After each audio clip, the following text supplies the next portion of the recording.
mentiras acerca del sufrimiento según la palabra de Dios.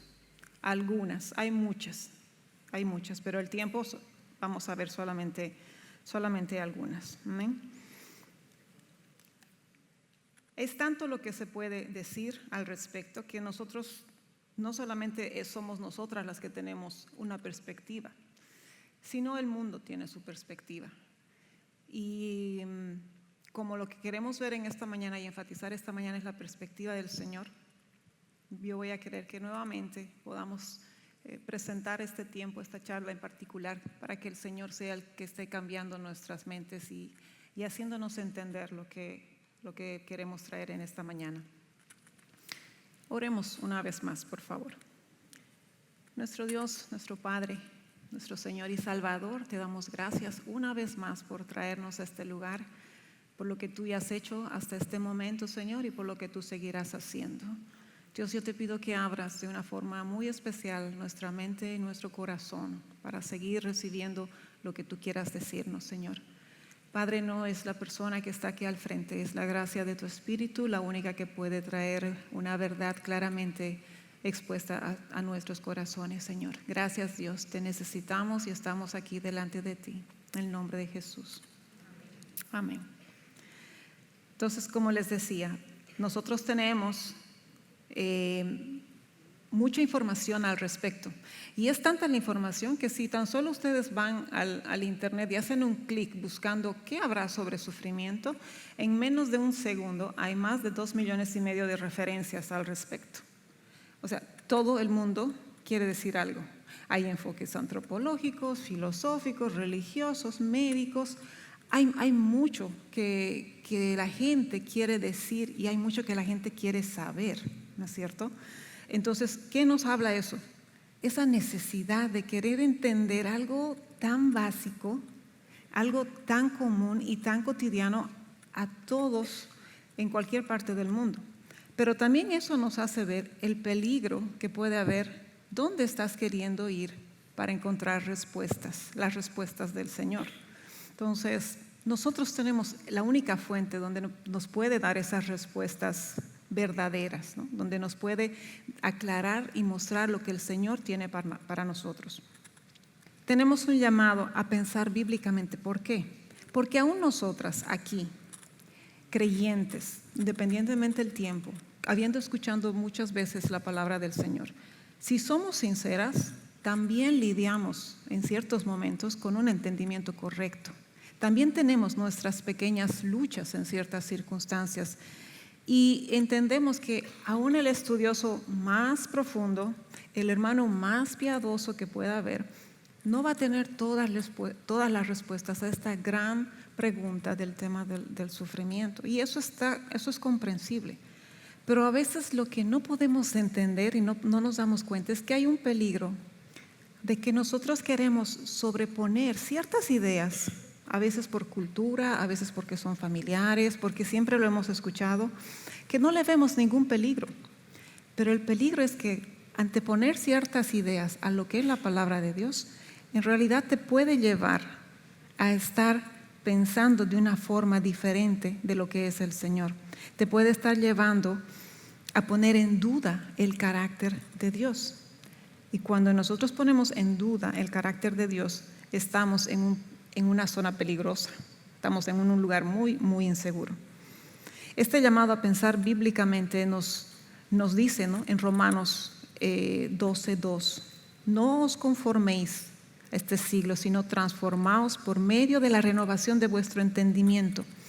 Es nuestra forma de pensar, aquellas cosas, ideas muy sutiles que no pueden dejar que estén en nuestra mente. Dudar y temer en medio de la prueba no es un pecado en sí mismo. ¿Quién no ha tenido temor? ¿Quién no ha dudado cuando se presentan ciertas circunstancias? Eso es lo más lógico. Creo que sería peligroso que tú no te sobresaltes en ti misma cuando pasa algo. Entonces, dudar y temer no es un pecado, porque es la reacción normal de nosotros. Dios sabe que somos limitados, que somos finitos, mortales.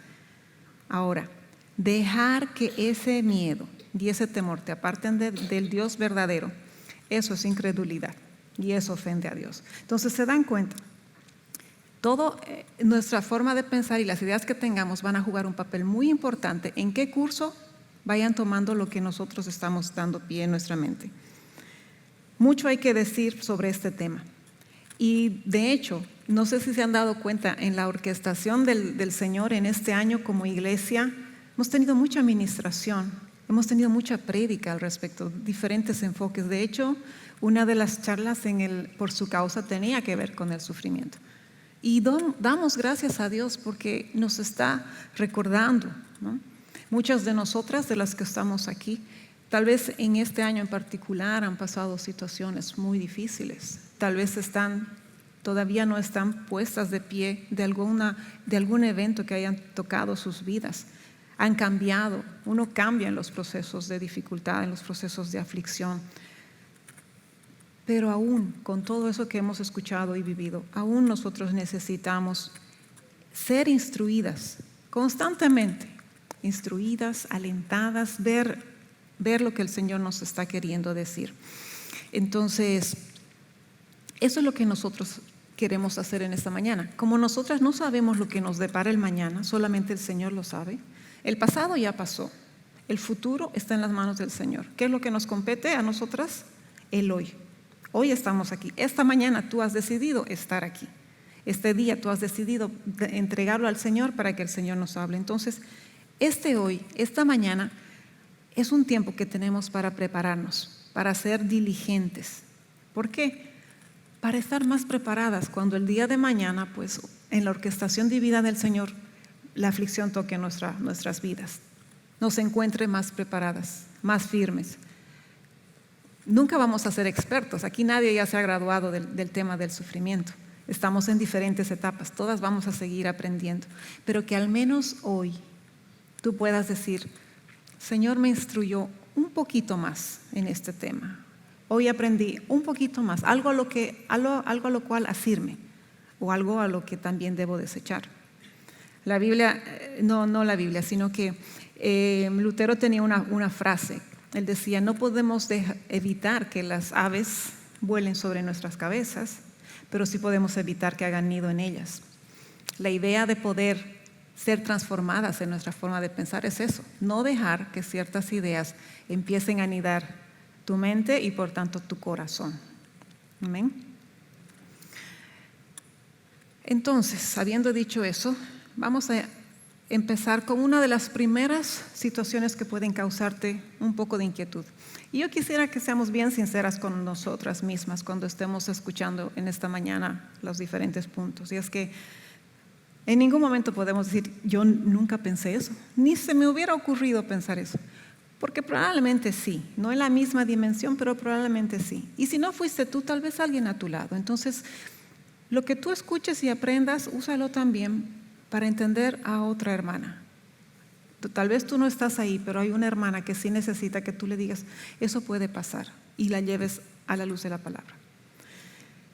El mayor peligro cuando estamos en una situación de aflicción y de sufrimiento puede ser esta forma de pensar: ¿es esto una orquestación divina o es un capricho divino?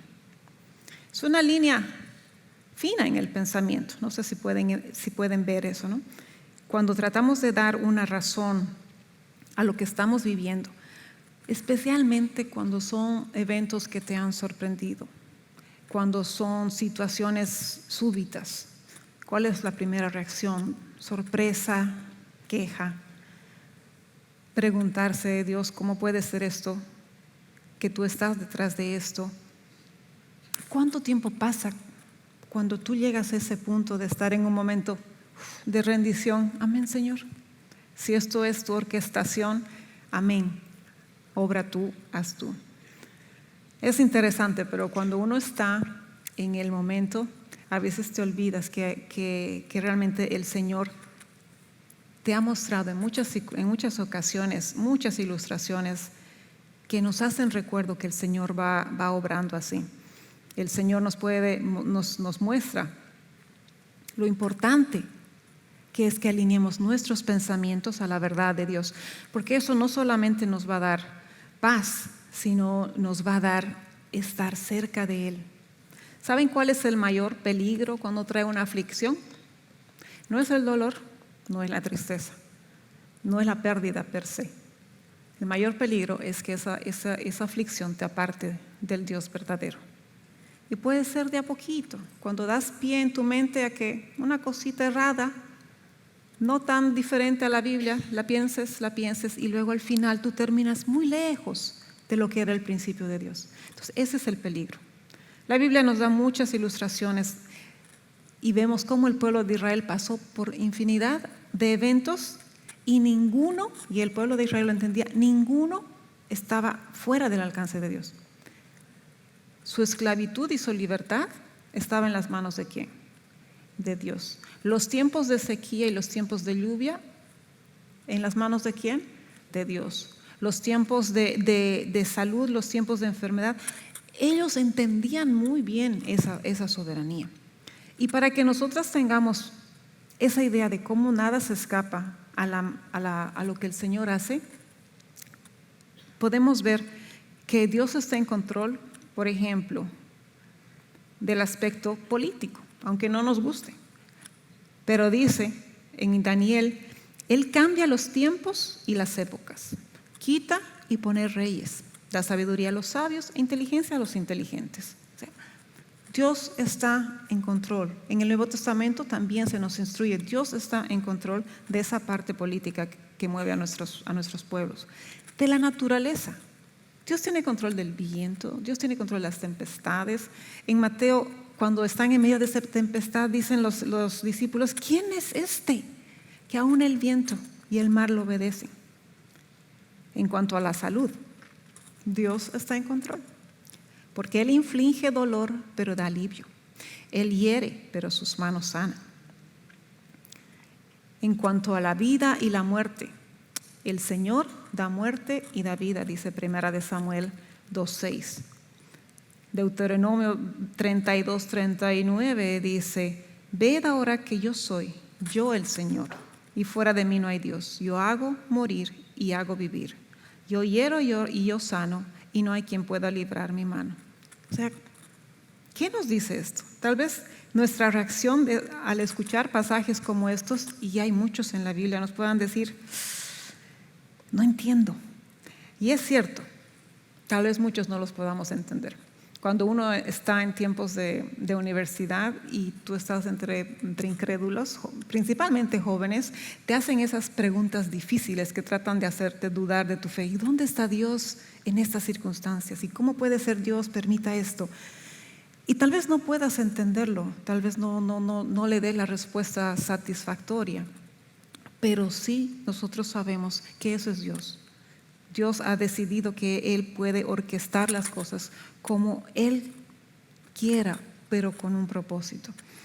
Entonces, desde esa perspectiva humana, nosotros nos podemos sentir bastante inciertos, pero yo quisiera que cuando veamos la grandeza de Dios, eso nos lleve a decir, Señor, si a ti no se te escapa nada de lo de la naturaleza, lo del cosmos, lo político, entonces tampoco se te escapó nada de los detalles de mi vida. Es como llevar a ese Dios grande a las circunstancias particulares de cada una de nosotras. Y eso, hermanas, nos tiene que dar paz. Dios tiene el mismo cuidado y control de algo tan grande como la naturaleza, el mundo, como tus detalles. El salmista le podía decir a Dios, tú conoces mi sentarme y mi levantarme. Desde lejos comprendes mis pensamientos, tú escudriñas mi senda y mi descanso y conoces bien todos mis caminos. Dios conoce todos, Dios sabe.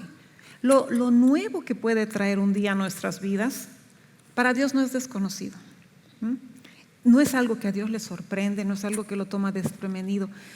Es la forma como Él ha decidido que iba a trabajar en tu vida. Esa noticia, ese evento al Señor no le sorprende. Y si nosotras logramos aferrarnos realmente a esta verdad de que el Señor está controlando todo, entonces podremos ver y decir con toda certeza, desde lo más íntimo de nuestro ser, esto es orquestación divina, no es un capricho, no creemos en un Dios que se mueve sin propósito, Gracias a Dios que nos ha sacado de ese lugar donde podemos decir, es la suerte, son los aires, es el día, es la fecha, es cómo están los planetas alineados. No, nada de eso influye en lo que te está afectando a tu vida. Esto es orquestación divina.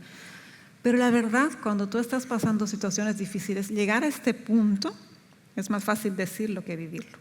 ¿Verdad que sí? Pero esa debe ser nuestra oración, porque va a marcar la diferencia en cómo tú enfrentes y veas tu situación actual. Y cuando estamos hablando y en la medida que estemos hablando, piensa en tu situación actual. Tal vez algo inmediato, tal vez algo no tan inmediato, pero que todavía está lidiando en tu mente y en tu corazón. Entonces, ¿qué podemos decir de esta idea cuando estamos en medio de aflicción? ¿Esto es orquestación divina o esto es un capricho divino? Di con toda certeza, esto es una orquestación divina, porque Dios está en control. Amén. ¿Cuál es la otra idea que surge cuando estás en aflicción? Tiene que ver con esta frase. ¿Cómo es posible que si Dios es bueno, ¿por qué permite esto? ¿Por qué permitió que sucediera esto? ¿Dónde está la bondad de Dios en medio de lo que yo estoy viviendo? No son preguntas fáciles, hermanas, son meditaciones que comprometen mucho lo más profundo de tu ser y debemos ser honestas con nosotros mismos. Nosotros hemos escuchado muchas veces decir esta frase, especialmente como cuando hay eventos naturales, en los medios de comunicación empiezan a cuestionar a Dios y el hombre en general es tan osado que en estos momentos levanta su dedo acusador a Dios y lo juzga por qué están pasando esas cosas. O sea, el hombre juzga y se declara más justo que Dios. Pero la verdad es que a veces cuando estás en medio de esa incertidumbre, de ese no saber qué es lo que está sucediendo, de ese no saber cómo vas a seguir haciendo, la verdad es que cuando estás ahí puedes llegar a pensar, ¿cómo puede venir esto de Dios? Pero ¿sabes cuál es la frase errónea cuando tú piensas, si Dios es bueno, ¿por qué permite esto? El error está en la definición y el concepto que nosotros tenemos de bueno. Ese es el error. Porque nosotras queremos darle el entendimiento que traemos por nuestra naturaleza y por tanto cuestionamos a Dios por cómo está obrando y queremos que sea como nosotros realmente estamos pensando. Desde la perspectiva humana, lo bueno siempre tiene que ver ¿con qué? Con un beneficio. Esto es bueno porque me da un beneficio. Esta persona es buenísima conmigo porque me trae algún beneficio. O sea, lo bueno en nuestro concepto sencillo está relacionado con eso, con que yo estoy recibiendo algo, sea a corto o a mediano plazo. Entonces el yo, nuestros deseos se convierte en el punto de referencia, cuando en realidad el punto de referencia tiene que ser Dios. Como nosotros somos tan limitados, siempre pensamos en las cosas buenas que tiene ese beneficio. Por ejemplo, buena noticia, te vas de viaje, pero tú no sabes realmente cuán buena noticia. Buena noticia, me gané una beca. ¿De verdad? Muchas veces las buenas noticias, lo que consideramos bueno, en realidad pueden traer problemas a tu vida. Y a veces el Señor pone un alto a lo que nosotros decimos bueno. ¿Por qué? Porque Él sabe. Él sabe por qué eso no te conviene, o por qué no es tu tiempo, o por qué hay que esperar, o no estás preparada. Pero nosotros estamos pensando, no, ¿qué hay de malo en esto? Pero Dios sabe por qué está obrando. Entonces, cuando mis planes se alteran, son cambiados, no hay cosa más difícil a veces que procesar que cuando tus planes son cambiados, hasta de cosas muy sencillas, pero es aprender a procesar. Cuando tu salud es quebrantada, estás bien y de un momento a otro no te sientes la misma, tu salud está siendo quebrantado. Cuando tu familia está siendo afligida, podemos cuestionar a Dios, pero siempre Él tiene que ser la referencia de lo que es bueno, su carácter, su propósito, su persona. Eso es lo que hace que Dios sea bueno. Entonces, ¿cómo podemos ver a Dios? ¿Cómo podemos ver su bondad en medio del sufrimiento? Tal vez lo primero, hermanas, es que no te mires a ti. Es difícil, porque ¿a quién le está pasando la situación? A ti. Entonces, por lo tanto, tú quieres verte a ti misma. Pero el Señor siempre tiene una forma de llevarnos, de enseñarnos. Y lo primero que Él nos quiere llevar es que nosotros veamos a la cruz. ¿Por qué? Porque en la cruz es donde es el ejemplo mayor de cómo se muestra la bondad de Dios en un evento que luce difícil. Dios quiere que nosotros podamos ver cómo Cristo mostró su amor. Romanos 5:8 dice: mas Dios muestra su amor para con nosotros en que, siendo aún pecadores, Cristo murió por nosotros. El enfocarnos en la obra de Cristo en la cruz nos permite ver cómo ese es el lugar donde el Hijo de Dios, el Santo Hijo de Dios, murió por mí, pecador. Yo merecía castigo, separación eterna, y en ese sacrificio, en ese lugar, el Señor me concedió salvación y vida eterna. Entonces, lo que para Cristo representó heridas y dolor, para nosotros representa esperanza, para nosotros representa salvación. Es el mismo evento, dos significados diferentes, pero es un mismo Dios obrando en lo que está pasando. La crucifixión de nuestro Señor es el ejemplo supremo de cómo Dios dispone un verdadero mal para su propia gloria y el bien de sus hijos. Lo voy a volver a leer porque es una frase corta pero bien profunda.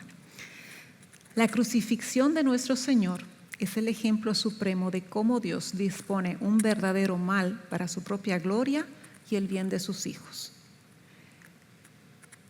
Este autor, Malcolm Talbot, define lo que quiere decir con dispuso.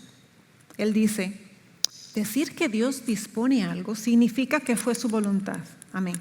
Que Él lo planeó con un propósito antes de la creación del mundo, es decir, antes que el tiempo existiera. Además, aquello que Dios haya planeado con un propósito que sea su voluntad tiene lugar de forma inevitable. Ahora, tal vez nosotras no hemos escuchado hablar de Malcolm Talbot, no hemos visto dónde está su libro, pero él está básicamente mencionando a Isaías, y a Isaías lo conocemos y podemos encontrarlo. Y él está mencionando a Isaías 14, versos 24 y 27, que dice: Jehová de los ejércitos juró diciendo: ciertamente se hará de la manera que lo he pensado, y será confirmado como lo he determinado, porque Jehová de los ejércitos lo ha determinado, ¿y quién lo impedirá? Ahí está. Dios obró bondad en el sacrificio de su Hijo, y nosotras tenemos que recordar que la bondad de Dios está porque Él está en medio de nuestras circunstancias. Él siempre va a estar con nosotros en medio de esas circunstancias que tú no le puedas encontrar sentido, que tú puedas estar totalmente sumergida o tú puedas estar todavía con muchas dudas y muchas preguntas. Dios está en esas circunstancias. Romanos 8:28, el verso que es uno de los top versos de los cristianos, porque casi todo el mundo se lo sabe, nos recuerdan eso. Sabemos, dice, que los que aman a Dios, todas las cosas les ayudan a bien. Eso es a los que conforme a su propósito son llamados. Entonces, en este verso, ¿saben cuál es una de las bellezas? Nosotras siempre vamos a la parte: todas las cosas ayudan para bien. Ahí, saltamos ahí. Pero ¿qué dice antes de ahí? ¿Qué palabra está resaltada? A los que aman. Hermana, si tú puedes amar a Dios, quiero decirte que es porque Dios te amó primero. Es porque Dios te escogió a ti. Es porque Dios te tiene en ese lugar, pero Él está contigo. Entonces, antes de mirar esas circunstancias, recuerda el amor de Dios por ti. Recuerda el amor de Cristo por ti en la cruz. Ese es el momento en que nosotros tenemos que recordar: Dios está aquí. Dios primero me amó, entonces Él está conmigo. Él me escogió, Él te escogió, Él nos tiene y nos va a usar de acuerdo a lo que Él decida entender. Ahora bien, es verdad, Cuando estamos aquí con este airecito, acomodaditas, con las hermanas que te quieren, en un tiempo donde no tienes que pensar en nada más, es fácil leer, sí, Dios me ama y todo ayuda para bien. Pero este es el verso que tú tienes que traerlo a tu corazón así cuando tienes una noticia, cuando tienes algo que te afectó. Ese es el verso que tú tienes que decir, hay una bondad de Dios en medio de esto que yo no estoy entendiendo. ¿Cómo es que en medio de una cancelación de un trabajo, en medio de tiempos de Navidad, por ejemplo, puede resultar algo bueno? Yo no sé, pregúntale a Dios, ríndete a Dios, pero Dios dice que Él va a obrar, algo va a pasar. Y realmente ese obrar del Señor a veces está bien escondido. A veces tú lo verás con claridad, otras veces no. Déjenme contarles un momento de la experiencia que nosotros pasamos en la enfermedad de Danilo, que vimos con toda claridad esa bondad de Dios en medio de la aflicción que estábamos pasando. Habíamos decidido que íbamos a viajar a Estados Unidos porque nos animaron a que había una oportunidad, una opción de un tratamiento, de tal vez otra opinión. Esas conversaciones que te llenan de una esperanza. Entonces nada, nos íbamos a embarcar para allá, para el norte. Llegamos al aeropuerto y donde la señorita damos nuestra hoja y nos dice, no está, usted no tiene reserva. Le dije, pero ¿cómo? Aquí está la hoja, nuestros nombres, el vuelo. Llama supervisor, viene supervisor, ve en sistema, y no entendía a nadie qué pasaba. Como 15 minutos después viene la otra supervisora y nos dice, ustedes no tienen reserva, esta reserva es para la próxima semana. Estábamos en un jueves, era para el siguiente jueves y no entendíamos cómo. Danilo en ese momento se sintió muy mal, ¿cómo me equivoqué la fecha? O sea, una semana, Yo le dije, bueno. Entonces le dijimos, bueno, si no es en este vuelo, en el siguiente, pónganos en el siguiente. Ya en este día está todo lleno. Bueno, no hay problema, pónganos mañana. Mañana no hay. Pónganos pasado, mañana no hay. O sea, había que ser muy necio para entender que Dios nos estaba diciendo, no hay viaje. Entonces, bueno, está bien, Señor, el viaje no hay. Con toda la tristeza y la desesperanza que cayó con nosotros como un balde de agua fría ese rato, pues nada, volvimos a casa. 3 días después tuvimos una cita súbita, no inesperada, y le iban a hacer una revisión. Al salir del consultorio, él le dice al doctor, doctor, ¿me puede ver la pierna? Tengo un dolor desde esta mañana. Y él le dice, claro. Lo sube a la mesa, ve la pierna y el doctor cambia el rostro y le digo, de aquí tú no sales, de aquí vas a una operación, tienes un coágulo muy peligroso y te vamos a operar. Le dijimos, hace 3 días pensábamos hacer un viaje y él nos dijo, si él subía al avión, él aterrizaba sin vida. Ahí vimos cómo el Señor nos había hablado tan claramente, a ese viaje no, porque yo soy bueno y él tenía un propósito. Nos quedamos sin palabras, aún contarlo ahora me produce escalofríos y yo quería traer la colación porque eso es Dios. No podemos insistir en algo, Dios sabe lo que está haciendo.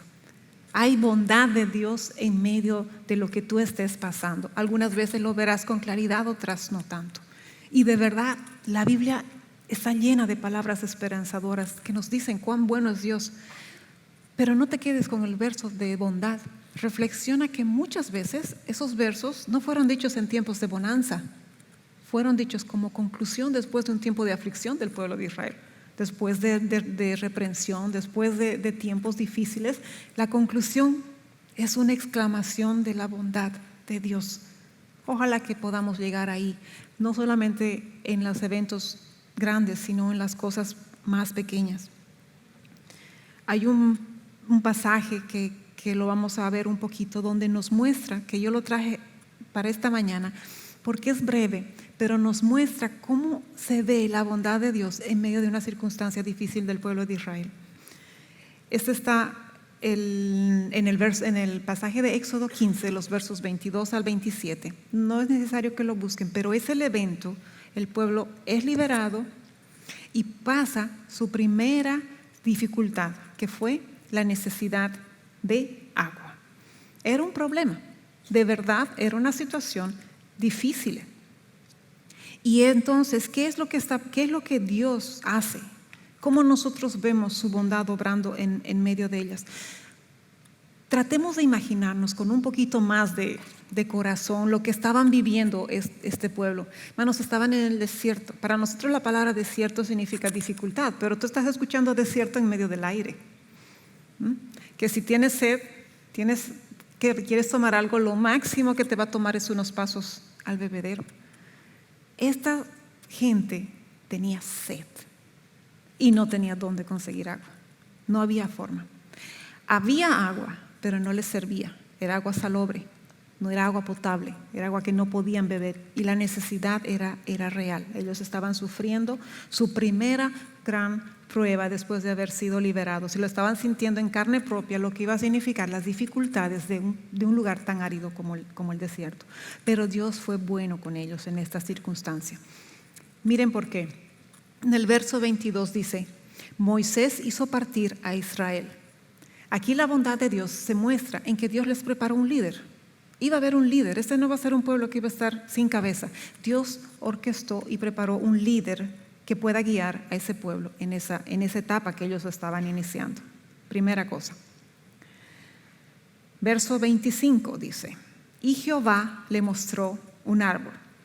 Ellos salen, ellos tienen esta necesidad, se quejan, murmuran. Yo creo que eso lo entendemos muy bien. La situación estaba difícil y Dios responde.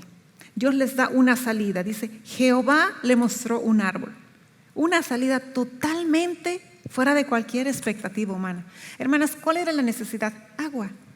¿Qué hace Dios? Un árbol. ¿Dónde está la relación de que una cosa me va a satisfacer lo que yo estoy necesitando? Dios es bueno y vamos a ver por qué. Y muchas veces nosotros nos hemos sentido así. Pedimos algo y la respuesta es tan contraria que decimos: ha habido un cable que no está funcionando en esta comunicación. No es esto lo que yo pedía. Yo les puedo asegurar, en nuestra petición en el tiempo de enfermedad de Danilo, no era lo que el Señor orquestó. Nosotros orábamos por sanidad, era nuestro deseo de nuestro corazón un milagro, pero la respuesta de Dios fue llevándoselo con Él. Entonces tú pides algo, pero Dios tiene la prerrogativa de ver cómo va a responder tu oración. Eso es verdad, yo creo que todos lo podemos ver. Entonces muchas veces pides paciencia, pides que el Señor trate con ese tu corazón orgulloso y de repente ponen de jefe tuyo a esa persona que va a hacer brotar en ti todos los sentimientos más difíciles que hay en tu corazón y que vas a tener que buscar del Señor para no explotar. Pides ser buen mayordomo y de repente tus recursos se van a ver drásticamente reducidos y tú no entiendes qué pasó. Es porque Dios sabe lo que tú necesitas para tratar con eso que Él quiere hacer contigo. Muchas veces Dios te va a poner como respuesta un árbol. Y aunque no vas a entender esa respuesta, Dios es Dios y puede obrar como bien le parece. ¿Por qué? El hecho que vemos que ese árbol está ahí, cuando ellos más lo necesitaban, nos muestra la provisión de Dios. Nos muestra la soberanía de Dios en esas circunstancias.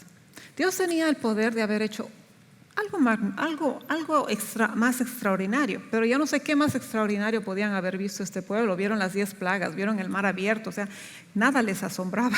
Dios pero pudo hacer caer azúcar del cielo, pudo haber hecho muchas cosas, pero cuando la Biblia nos dice que había un árbol, es como que Dios nos está diciendo: miren, yo sabía dónde iban a llegar, yo estuve antes que ustedes aquí, yo orquesté que esto ya estaba listo para ustedes. De todas formas sigue siendo una respuesta maravillosa para una situación, sigue siendo una respuesta que ellos no pensaban, no se imaginaban, pero Dios nos está revelando su omnisciencia, su omnipresencia. Cuando tú te sientas en un momento como que ¿cómo llegué aquí? Dios ya estuvo ahí, Dios ya anduvo ese camino, Dios ya supo ese camino antes que tú. Entonces nosotros entendemos que si Él estaba ahí, eso es parte de su amor. Eso es parte de su cuidado. Y espero que nosotros creamos en un Dios extraordinario moviéndose en nuestras circunstancias ordinarias y cotidianas. ¿De qué otra forma vemos que Dios mostró su bondad en esta situación? El versículo 25, la última parte, dice: allí les dio estatutos y ordenanzas y los probó. Vemos la bondad de Dios porque Dios les habló en medio de su prueba. Dios les habló de la misma forma que Dios te va a hablar a ti y a mí a través de su palabra. Él les dio sus estatutos, Él les habló. Tú necesitas que Dios te hable cuando estás en medio de la aflicción. Y la Biblia es el libro por excelencia que tiene todas las respuestas. Tiene todas aquellas palabras que no solamente te van a dar consuelo, sino que te van a permitir ver con otra perspectiva. Dios les habló. Dios les habló. Dios te habla. Dios te habla. Tú escuchas que Dios te habla cuando estás en ese lugar incierto, en ese lugar sin respuestas. Dios habla, hermanas. Dios habla. Leamos la palabra. ¿Quieres que Dios te hable? Búscalo en la palabra. Y por último, su bondad también se vio reflejada en que Dios respondió de una forma más allá de las expectativas. Dios los confortó más allá de lo que ellos estaban esperando. Después llegaron a Elim, donde había 12 fuentes de agua y 70 palmeras, y acamparon allí junto a las aguas. Aquí el principio no es principio de la abundancia, no es declarar y vas a recibir todo, no es sembrar y vas a recibir, no. El principio es que Dios obró más allá de lo que podemos entender o pensar. Esa fue su prerrogativa de Él. ¿Por qué? Porque Él estaba usando esa ilustración en ellos porque se estaba mostrando como su Dios libertador, como su Dios sanador, como su Dios que estaba sustentándoles.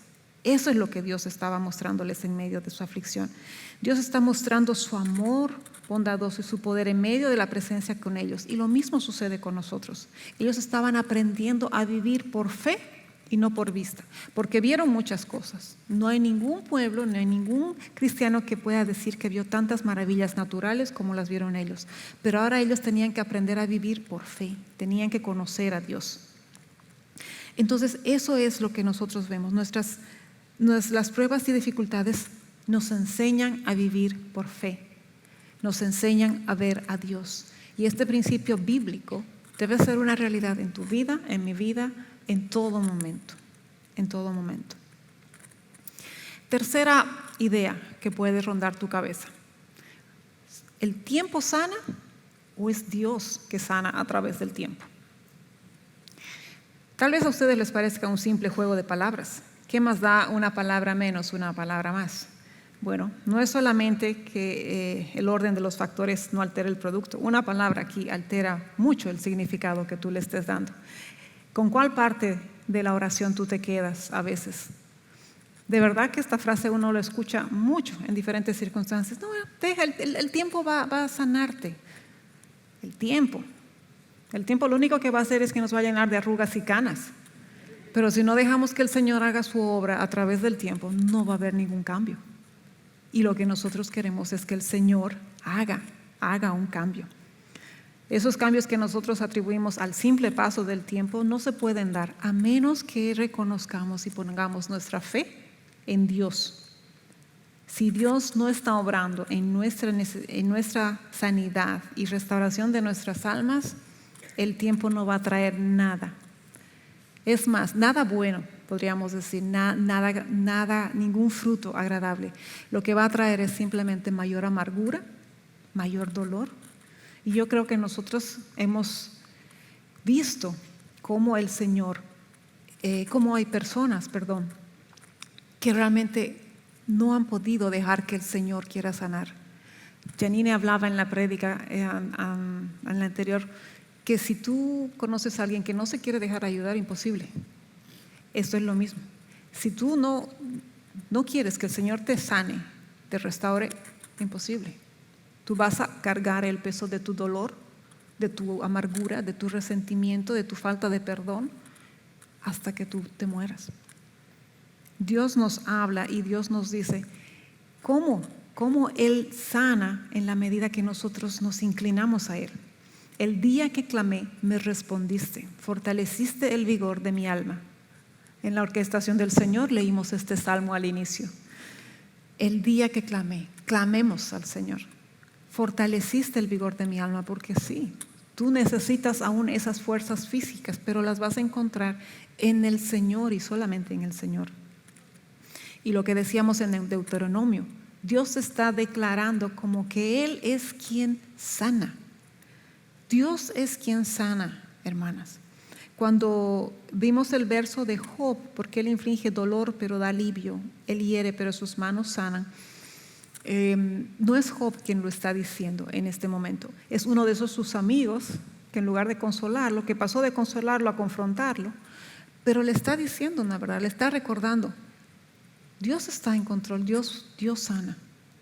El pueblo de Israel dice lo mismo en Oseas, venid y volvamos a Jehová, pues Él nos destrozó, más nos curará, nos hirió, más nos vendará. Dios es quien nos sana.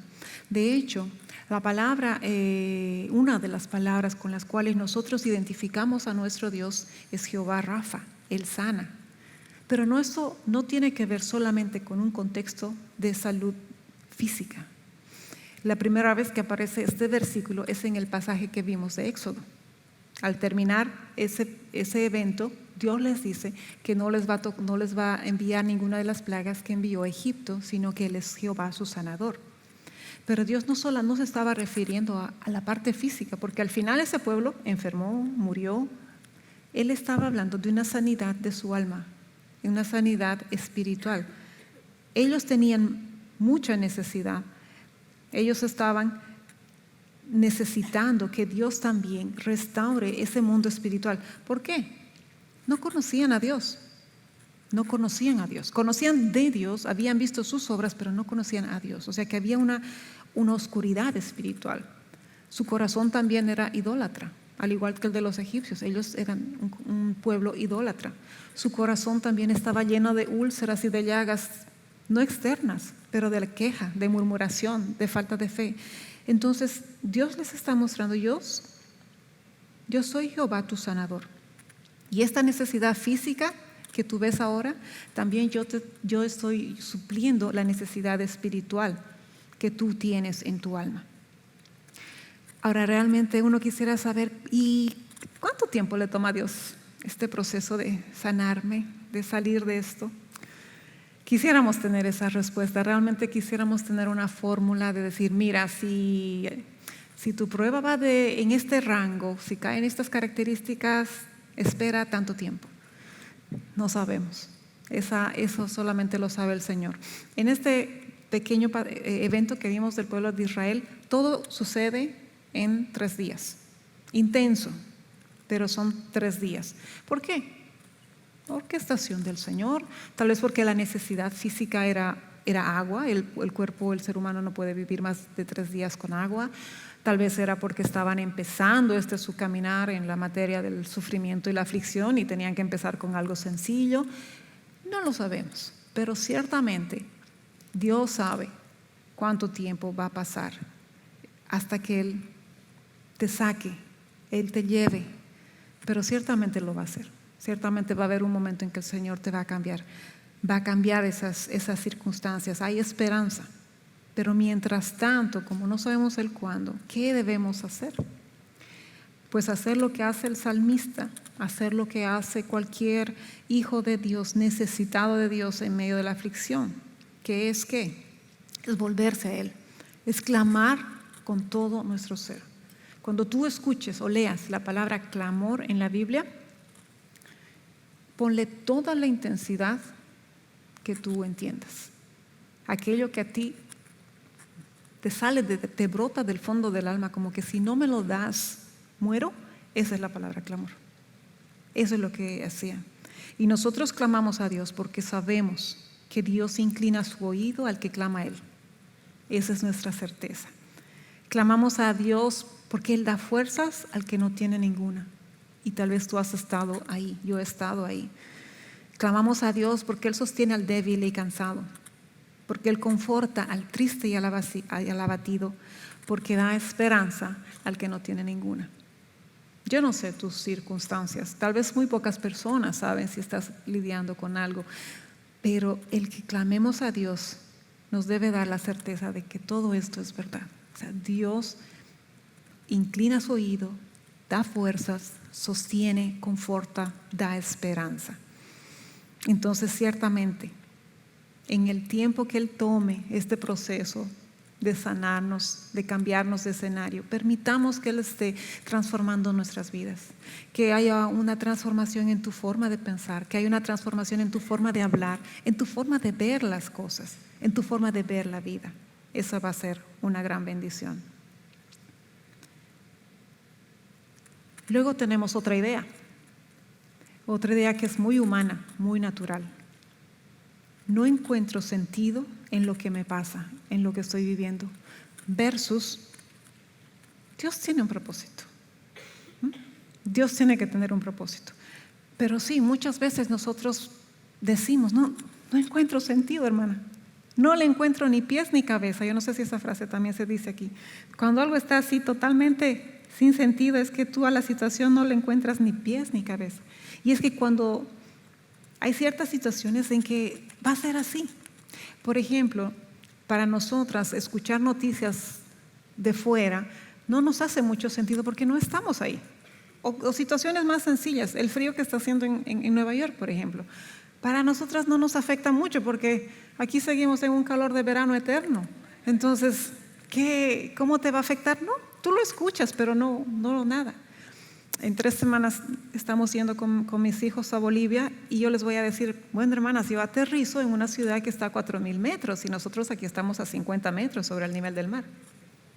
Ustedes no van a entender y, qué bien, porque no estamos ahí. Cuando tú no estás ahí, hay cosas que no entiendes. Y a veces eso es lo que pasa. Tú estás en medio de una situación y te sientes que no le ves ninguna lógica. Encontrar esperanza y propósito cuando acontecimientos importantes cambian tu vida no es un camino rápido ni fácil, pero es lo que Dios ha prometido. Y estas circunstancias pueden ser grandes pérdidas, pueden ser cosas pequeñas, pueden ser cambios que no terminan, pueden ser situaciones que no cambian, situaciones económicas que no terminan de resolverse, situaciones familiares, situaciones de salud. No lo sé. Pero hay esperanza y hay propósito en eso que el Señor está haciendo. Nosotros, ¿por qué tenemos esa certeza de que Dios obra en medio del dolor? Porque hay muchos ejemplos. De esa es la forma que el Señor obra en medio de su pueblo.